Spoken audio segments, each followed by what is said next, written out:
UFC 320 just took place last night. It was a great, sensational card. Pereira versus Ankalaev, I got it wrong. And don't be one of those people saying that you knew that was going to happen. Nobody predicted that. Nobody predicted that Pereira was just going to be super duper aggressive in the first minute and just knock him out like that. Don't be one of those guys. Oh, I knew that was going to happen. I knew he was going to knock out Ankalaev in like the first minute and a half. No, you didn't. Shut the fuck up. You didn't know that was going to happen. Okay? You didn't. I knew Pereira was going to be more aggressive. I just thought it would be a detriment. I thought it would leave him open for some takedowns or for him to get counterpunched. And he hit Ankalaev with a right hook instead of a left hook, which is surprising. So that's what happened. Knocked out Ankalaev. TKO'd Ankalaev. Who should Alex Pereira fight next? Is he going to move up to heavyweight? Is he going to fight Jon Jones in the White House card? I don't think he's going to fight Jon Jones in the White House card. Dana White doesn't trust Jon Jones anymore. They can't afford to fuck up something like that. Pereira versus Jon Jones is not happening. So that's out of the picture. Pereira at heavyweight, though, if he fights at heavyweight, it means that he's going to fight for the title, which means he would fight Aspinall, because Aspinall is going to destroy Ciryl Gane. Now, Pereira versus Ciryl Gane, that would be a very great, interesting fight. And I would love for that matchup to happen. Pereira versus Aspinall, on the other hand, no. I would not be interested in that fight.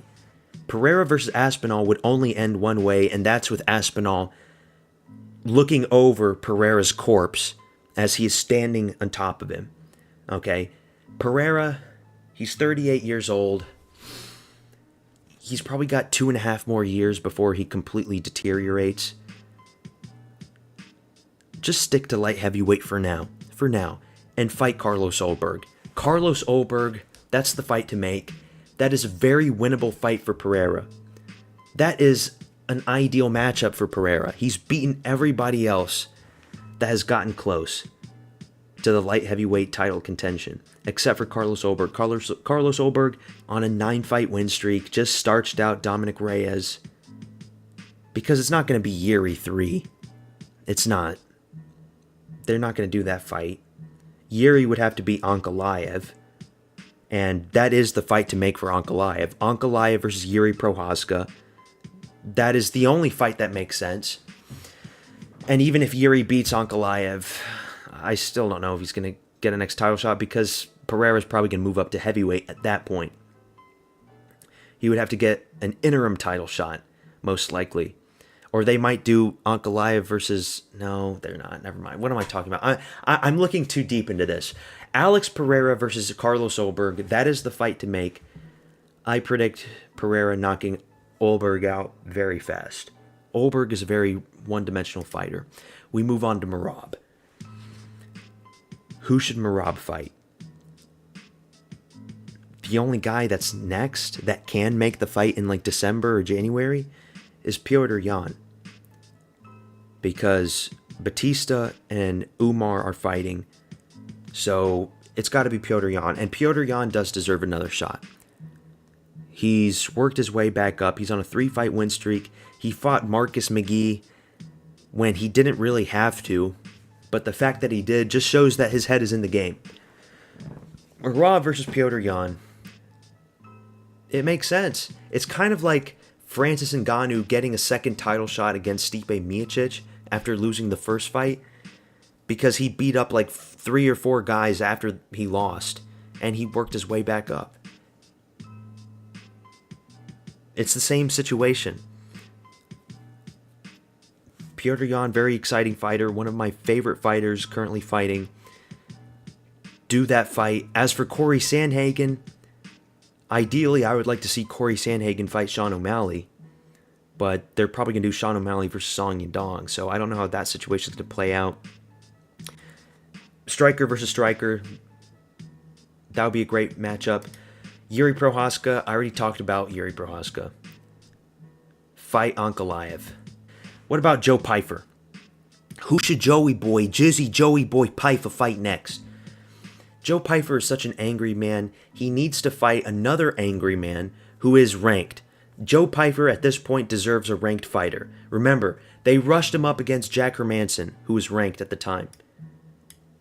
The UFC learned their lesson, but now he's on a 3-fight win streak. He needs another ranked fighter. Who better than Marvin Vettori? Another angry orc. Marvin Mussolini. Il Duce Marvin Mussolini. Do that fight. Can Joe Pyfer Power put a dent on that big, unbreakable crimson chin that Vettori has? We have yet to see Vettori knocked out cold. Can Joe Pyfer knock out Vettori? Or is it going to be another Kelvin Gastelum situation where he knocks him down, but he just keeps getting back up? I would love to find out. I really, really would. Please make that fight. Pyfer deserves a ranked fighter. And look, Joe Pyfer does have a ceiling. Okay? I don't think that ceiling is Marvin Vettori, but I don't see Joe Pyfer ever becoming champion. I don't see him ever being in the top 5. Not at middleweight. Middleweight is a very stacked division right now. And remember, 5 years ago, middleweight was so horrible. But now it's so good. There's so many great fighters at middleweight. So, Joe Pyfer versus Vettori. Speaking of great up-and-coming fighters at middleweight, Ateba Gautier. Very exciting prospect. Who should he fight next? Because he's on a 3-fight win streak in the UFC. Can Crusher. Jose Daniel Medina. The Bolivian scrub. Robert Valentine. No chin Robert Valentine. And now a regional bum that they had to fill in because Ozzy Diaz was scared and pulled out of the fight. Ozzy Diaz wasn't sick. He wasn't injured. He was scared and he pulled out of the fight because he knew he would be cut from the UFC if he lost. So he wants another chance, another shot, and that's why he's staying in. Ateba Gautier should fight someone who isn't a complete can, but not a ranked guy just yet. It's too soon for a ranked fighter. He should fight Bruno Ferreira. Bruno Ferreira, the guy that knocked out RoboCop Rodriguez. The guy that just beat up that Jesus-looking dude, that 6'4" Jason McVeigh or whatever the fuck his name. He also got knocked out by that big Kazakh dude, Nursultan Ruziboev. That's the guy. Bruno Ferreira, stocky, 5'10" Brazilian, 5'11" Brazilian. Very powerful puncher. I would love to see that. Power puncher versus power puncher. Bruno Ferreira is not a super grappler. Please do it. Because look, Ateba Gautier, if he wants to be champion, eventually he is going to come against some grapplers. He is going to come against some wrestlers. And Bruno Ferreira does have a little bit of grappling, but he's mostly a striker.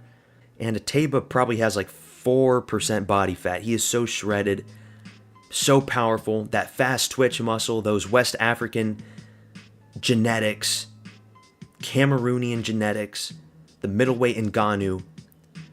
I am so excited for this guy. But now it's time for the next level. No more cans. Because knowing how the UFC operates, they're probably going to do Ateba Gautier versus Ryan Loder next. Ryan fucking Loder, or some other weird fighter that you didn't even know existed at middleweight. You know, like Torres Finney. What happened to Torres Finney? He's gone.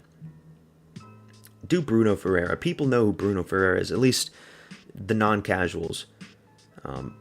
I know who Bruno Ferreira is. That means other people do. He's a tough guy.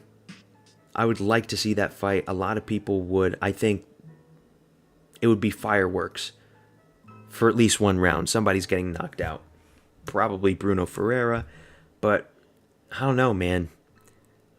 If you knock out Gregory Rodriguez like that with one punch, I think you can knock out anybody at middleweight. So we would just have to see.